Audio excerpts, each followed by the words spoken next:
আজকে আমরা সিরিয়াল নাম্বারে দুটা সহজ সমাধান শিখব। একটা হলো 1 2 দিয়ে আমরা সিলেক্ট করে কার্সর রেখে ডাবল ক্লিক করব, সিরিয়াল নাম্বার চলে আসছে। এখন যদি আমি এখান থেকে কোনো কিছু ডিলিট করে দিই, সিরিয়াল নাম্বারগুলো ঠিক নেই।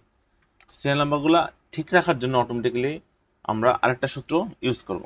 তো সেটা হলো, আমরা ডিলিট করে নেই, সাবটোটালের সূত্র। সাবটোটাল ফার্স্ট ব্র্যাকেট দিব, দেওয়ার পর আমরা কাউন্টাতে যাব।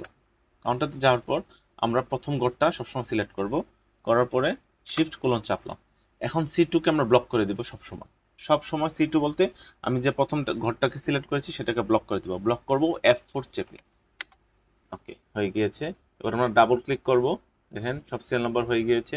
আমি যেখান থেকে কিছু ডিলিটও করে দিই, দেখেন তারপর সিরিয়াল নাম্বারগুলো অটোমেটিক্যালি চলে আসতেছে। তো আমরা আমাদের পার্থিব জীবনে এক্সেলের ব্যবহারের সহজের জন্য আমরা এই সূত্রগুলো প্রতিনিয়তই ইউজ করতে পারি। ধন্যবাদ।